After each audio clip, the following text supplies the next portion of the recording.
2022년 경제 정책 더욱더 제 수준을 넘어서는 것 같고요. 일단 내년 5월에 치러질 대선을 앞두고 여야 후보가 경쟁적으로 지금 정책 공약들을 만들고 있는 단계이기 때문에 지금 막 형성되고 있잖아요. 지금 예단하는 것은 뭐 제가 점쟁이도 아니고 누가 이길지 어떤 경제 정책을 필지 저는 모르겠고요. 제가 38년째 몸담고 있는 그 금융계의 입장에서 저는 오히려 여야 대선 후보님들께 정책 권고를 하나 해드리고 싶습니다.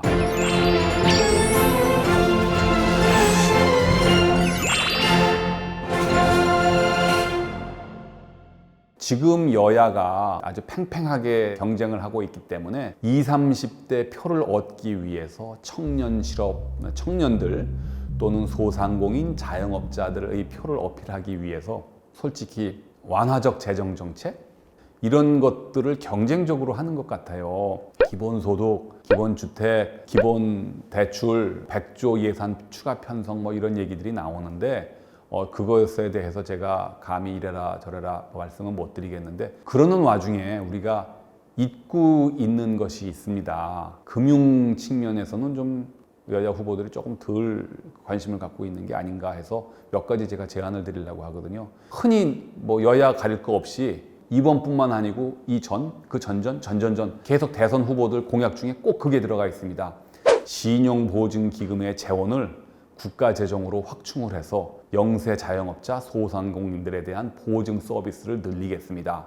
그래서 금리를 실질적인 조달 금리를 낮추도록 하겠습니다. 하는데 그럴듯한데요.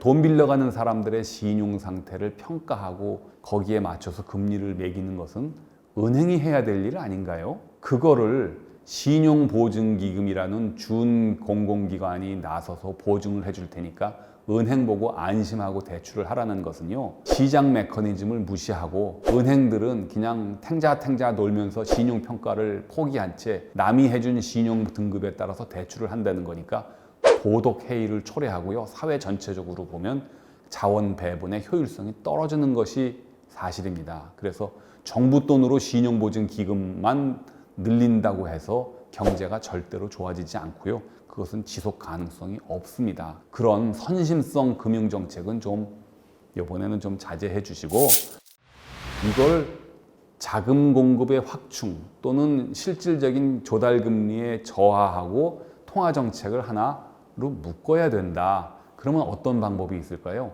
제가 오랫동안 몸담고 있으면서 느꼈던 고민이 금융산업은 시대에 따라서 이렇게 발전을 해야 되는데 자본시장 많이 발전했습니다. 미국을 흉내내가지고 이 자본시장법을 막 고치고 뭐 이렇게 개선하고 해가지고 증권사는 굉장히 뭐 옛날에는 아주 그냥 미미했는데 지금 증권회사와 시장이 굉장히 커졌지 않습니까?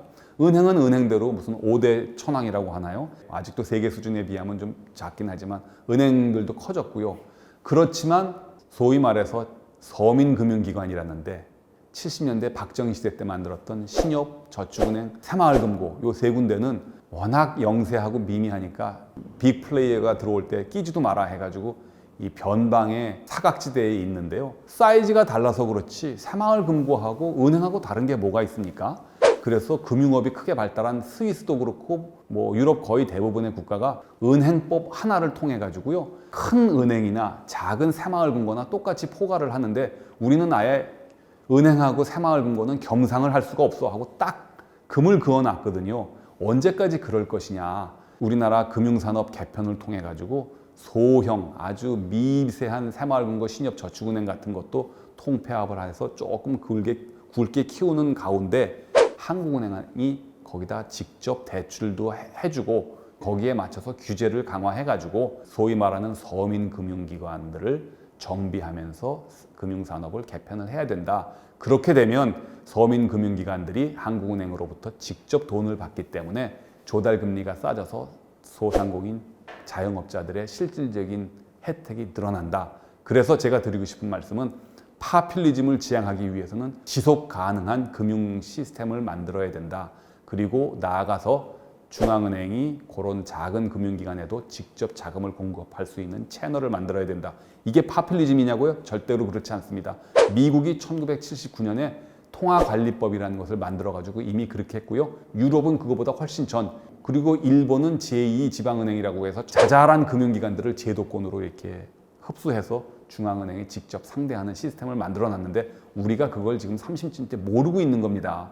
화려한 미국의 증권회사의 발전만 보는데 저 아랫단에 그 영세한 자영업자들을 이렇게 제도권을 끌리는 노력이 부족했는데 그걸 다음번 대선 후보들께서 꼭 해주십사. 이걸 제가 정책 제안을 드립니다. 저는 아직 한국은행 직원이니까 그 정치적 중립성을 지켜야 되기 때문에 여야 후보님들께 공정하게 제안을 드릴 뿐입니다. 전 정치할 생각은 없어요.